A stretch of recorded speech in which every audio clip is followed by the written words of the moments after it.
Steve Perry, the voice that gave us Don't Stop Believin', vanished. No goodbye, no final note. And when he finally returned, it wasn't for fame. It was for her. This is the one song he still can't perform because it hurts too much. Welcome to Backstage Melody. In the golden age of arena rock, Steve Perry wasn't just part of the moment, he was the moment. When he joined Journey in 1977, everything changed. Before Perry, the band had a cult following and a progressive fusion sound. After Perry, they had hits, big ones. His debut album with the band, Infinity, went platinum. But that was just the beginning. With Perry at the mic, Journey exploded. Evolution, departure, escape, frontiers. Each album is bigger than the last. Songs like Don't Stop Believin', Any Way You Want It, and Faithfully didn't just dominate the charts, they defined the decade. Perry's voice wasn't flashy, it was felt. It was a voice that could whisper heartbreak and roar defiance in the same breath. By 1983, Steve Perry wasn't just a frontman, he was the heartbeat of the band. He was the voice. But behind the sold-out tours and chart-topping records, something quieter was happening. Something much more dangerous. Perry was burning out. The endless cycles of writing, recording, and touring had drained him. And while fans heard perfection on every record, Perry felt the pressure of constantly living up to an impossible standard. Around this same time, his mother, whom he adored, fell seriously ill, and Perry, known for being emotionally guarded despite his expressive voice, began to pull away even more. In 1984, he released his first solo album, Street Talk, and it was a hit, especially the single, Oh Sherry. But success didn't fill the growing void inside him. It only masked it. Then, in the mid-90s, came what was supposed to be a triumphant return. Journey reunited. They released Trial by Fire in 1996, and the single, When You Love a Woman, soared up the charts. The comeback was working, but fate had other plans. While hiking in Hawaii, Perry suffered a hip injury. He needed surgery, but hesitated. Maybe it was fear, maybe it was fatigue, maybe deep down, he just didn't want to go back. The band couldn't wait. They made the call. Journey would continue, without him. And just like that, Steve Perry walked off the stage and disappeared. No encore, no announcement, just silence. For nearly 2.5 decades, Steve Perry vanished. No music, no public appearances, no interviews. The man whose voice once filled stadiums now lived in near total silence. Fans speculated wildly. Some said he had lost his voice. Others whispered he was battling depression, grief, or both. But the truth wasn't something you'd read in a tabloid. It was much more human and heartbreakingly simple. Steve Perry had walked away because something inside him had gone numb. The spark, the fire that once made him sing, had faded. And nothing, not even fame, could bring it back. Until her. Her name was Kelly Nash, a psychologist, not a celebrity. A woman living with stage 4 breast cancer, not chasing the spotlight, but cherishing every moment she had left. Perry didn't meet her backstage or through a record label. He saw her, just a glimpse, in a documentary about cancer patients. She wasn't even the focus, but something about her presence, her strength, her smile, stopped him cold. It was like a lightning bolt in slow motion. He tracked her down through the filmmakers. He asked if it would be okay to reach out. To his surprise, she said yes. At first, Kelly was cautious. She didn't care about Journey or Billboard charts. She cared about honesty, about connection. But the more they spoke, the more a connection grew. Emails turned into long, late-night phone calls. Phone calls turned into visits. Visits turned into something much deeper. For the first time in decades, Perry wasn't Steve Perry, the voice of Journey. He was just Steve, a man rediscovering what it meant to feel alive. And Kelly, despite everything she was going through, was radiant. She was witty, sharp, grounded. Even in the face of pain, she lived boldly. She challenged him, made him laugh, reminded him of who he was before the world demanded he be perfect. Perry later said, "She made me feel like me again." Not the performer, not the product, but the person. Even as Kelly underwent chemotherapy and faced surgeries, she was the one encouraging him, telling him to write again, to sing again, to come back to the world, not for fame, but for himself. And slowly, softly, He began to. Love has a way of cracking open even the most guarded heart. For Steve Perry, who had kept the world at arm's length for over 2 decades, Kelly Nash wasn't just a partner. She was a reminder of what it meant to live again. But their time was limited. Kelly's cancer had returned, more aggressive than ever. And even though she smiled through pain and fought with everything she had, there was a quiet understanding between them. They were racing against time. Still, she gave him everything. Not with grand gestures, but in everyday moments. Late-night conversations, holding hands in hospital rooms, laughter over nothing. The kind of intimacy that doesn't scream, it whispers. Then one night, everything changed. Kelly was feeling particularly weak. Her voice was soft, but her words would shape the rest of Steve Perry's life.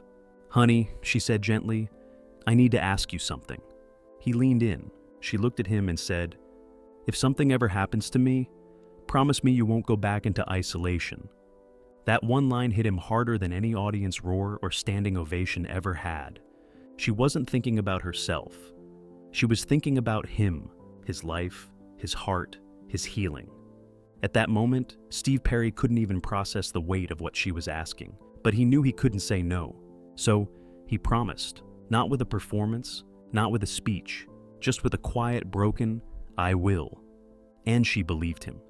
When Kelly passed away in December 2012, Steve Perry was shattered. He had lost the only person who had truly seen him, not the performer, but the man behind the voice. For weeks, maybe months, he was numb. But he had something. A voicemail, Kelly's voice, saved on his phone. She'd recorded it before she died, and in it, she simply said, "Don't disappear again." He listened to it every day, not to torture himself, but to remember her strength, to remember why he had promised. And somewhere in the silence, a melody started forming, not for the charts, not for Journey, not for the fans, but for her. Steve Perry had written hit songs before. He'd stood in massive studios, surrounded by world-class musicians and producers. He knew how to craft a chorus that could shake an arena, but this time was different.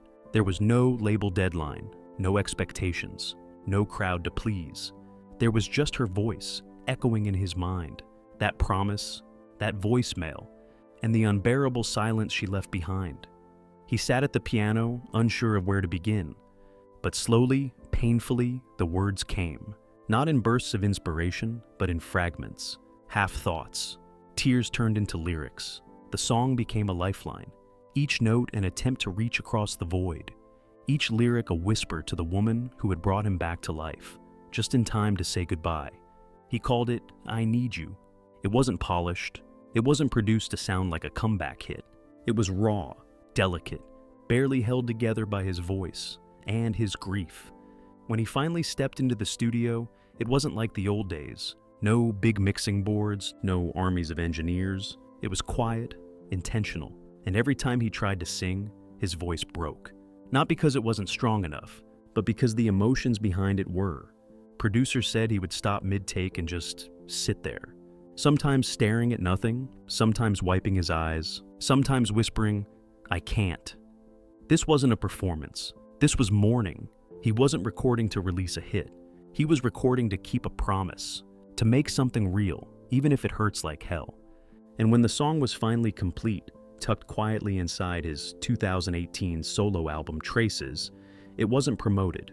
There was no fanfare, no music video, just one fragile, aching track, whispering into the world what he couldn't bring himself to say out loud. "I need you, but you're gone." To this day, Steve Perry has never performed "I Need You" live. Not once, not on tour, not in private acoustic sessions, not even during his brief press run after the release of Traces. And the reason is simple: he can't. When asked about the song in interviews, Perry doesn't dodge the question. But he doesn't elaborate either. He simply says, "It's a very personal track." And then he pauses, his voice catching just slightly, like he's trying to hold something back. People close to him, session musicians, engineers, even longtime friends, have revealed more. They've said he tried. In rehearsal rooms, he sat behind a mic and attempted to sing those words again. But as soon as the first verse began, his voice cracked. Not from age, not from lack of practice, but from something deeper: grief. Grief doesn't respect the stage. It doesn't care about lighting cues or sold-out venues. It arrives unannounced. And when Perry tries to sing I Need You, it shows up every time. Because this wasn't just another ballad. It wasn't a song about youthful heartbreak or fame-driven fallout. This one came from a place he rarely shares with anyone, a space between love and loss, a place where no audience belongs. He could sing faithfully with ease. He could belt out Oh Sherry for nostalgia. But I Need You? That song was never meant for the world. It was meant for her. And perhaps that's the quiet legacy of the track. It doesn't need to be performed. Its very existence is the performance. And Perry, by choosing never to sing it live, has preserved its sanctity. Not out of weakness, but out of love. Kelly Nash didn't live long enough to see Steve Perry's return to music. But make no mistake, she was the reason it happened. She didn't push. She didn't beg. She simply believed in him. Not as a performer, not as a legend, but as a man trying to heal. Before Kelly, Perry had shut the world out. After decades of constant noise, tour schedules, label meetings, fans, fame, he had chosen silence. He was tired of being seen and not known. Kelly saw him. She didn't care about Journey. She didn't ask him to sing. She just asked him to live, to open his heart again, to feel, to stop hiding behind the walls he'd built since the day he walked away. And somehow, through her own pain, through radiation treatments, through surgeries, through the looming reality of her own mortality, she gave him strength. She reminded him that life isn't measured in years or accolades. It's measured in moments, in love, in truth. Friends said she was unshakably brave, funny, compassionate, a woman who could joke in a chemo chair and comfort others even when she was hurting the most. And when she told Steve, "Don't disappear again," it wasn't a plea, it was a gift. She gave him a reason to come back, to write, to record, to remember that music wasn't just a job, it was his way of speaking when words failed. So when Traces was released, every track carried a piece of that promise, but none more than I Need You. That was hers. And though Kelly never heard the final version, her fingerprints are all over it. In the melody, in the pauses, in the silence between the notes. She didn't just help Steve Perry find his voice again, she gave him the courage to use it one last time. In a world where every hit gets a remix, where artists tour for nostalgia, and where legends are often repackaged, Steve Perry left one song untouched. No live performance, no deluxe edition, no acoustic version, just one fragile recording. His voice, older, softer, almost vanishing at times. Not because he's lost it, but because it's the realest it's ever been. Fans say I Need You feels like a final letter, a whisper across the veil, a message meant for one person, never meant to be shouted into a crowd. And maybe that's why we love it so much, because it reminds us, some music isn't made to be shared, it's made to be felt. Steve Perry didn't write I Need You to top charts. He wrote it to keep a promise, to honor love, loss, and the voice that gave his silence meaning. And sometimes, the loudest message isn't shouted, it's whispered through one fragile song, never sung live. If this story moved you, don't forget to like, subscribe, and turn on the bell for more untold stories behind the music. This is Backstage Melody, where every lyric has a heartbeat and every silence has a story.